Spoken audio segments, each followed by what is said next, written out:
ലോക്സഭയിൽ സ്പീക്കറുടെ റൂളിംഗ് വകവെക്കാതെ സഭാ നടപടികൾ തടസ്സപ്പെടുത്തിയ പ്രതിപക്ഷ എംപിമാർക്ക് suspension.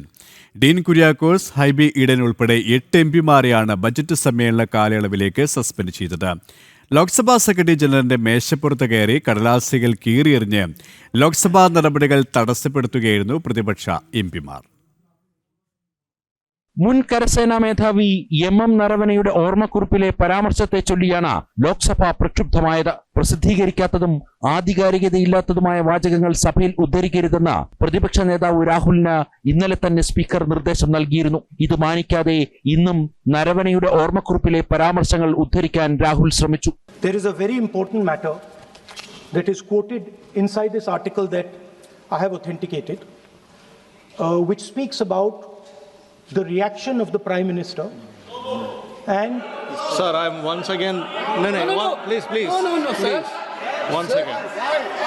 Sir. No, once again. Sir, I am once again requesting you to please restrict yourself to the speech of the Honorable President. Rahul സ്പീക്കറുടെ ruling മാനിക്കുന്നില്ലെന്നും സഭാ നടപടികൾ തടസ്സപ്പെടുത്താതെ മുന്നോട്ടു പോകണമെന്നുള്ള ചർച്ചയിലെ ധാരണ പ്രതിപക്ഷം ലംഘിക്കുകയാണെന്നും നരവനെയുടെ ഓർമ്മക്കുറിപ്പ് സംബന്ധിച്ച വിവരങ്ങൾ സഭയുടെ മേശപ്പുറത്ത് വെക്കുവാനും രാഷ്ട്രപതിയുടെ നയപ്രഖ്യാപനത്തിന്മേൽ സംസാരിക്കണമെന്നും പാർലമെന്ററി കാര്യമന്ത്രി കിരൺ റിജിജു അഭ്യർത്ഥിച്ചു. When a ruling has already been given on a matter which he referred yesterday, he can't be quoting same matter again in a pretext of making a reference indirectly. He cannot refer on the same matter. Please continue with your speech, we are waiting, but please avoid referring to a matter which has been settled. സഭാ നടപടികൾ തുടർന്നതോടെ പ്രതിപക്ഷം നടുത്തളത്തിൽ. Lok Sabha secretary ജനറലിന്റെ മേശപ്പുറത്ത് കയറി കടലാസുകൾ കീറിയെറിഞ്ഞ് സഭാ നടപടികൾ തടസ്സപ്പെടുത്തി.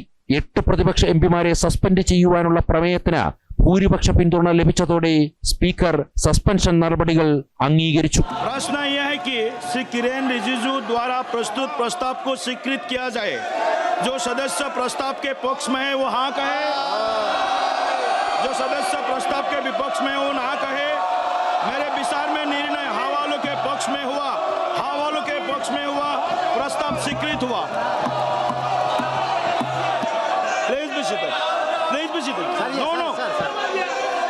അതേസമയം സസ്പെൻഡ് ചെയ്യപ്പെട്ട എംപിമാർ നാളെ മുതൽ പാർലമെന്റിന്റെ മകരകവാടത്തിൽ പ്രതിഷേധിക്കുമെന്ന് ഹൈബി ഈഡൻ. ശക്തമായ പ്രതിഷേധം പാർലമെന്റിന്റെ അകത്ത് മറ്റുള്ള എംപിമാര്, ഇന്ത്യ അലയൻസിലെ മുഴുവൻ എംപിമാരും ഒറ്റക്കെട്ടായി ഇതിന്റെ പിന്നിൽ അണിനിരന്നിട്ടുണ്ട്.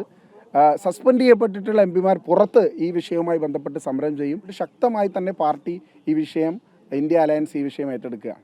സഭാ നടപടികൾ നാളെയും സ്തംഭിപ്പിക്കാനാണ് പ്രതിപക്ഷ നീക്കം. ജനം, ഡൽഹി.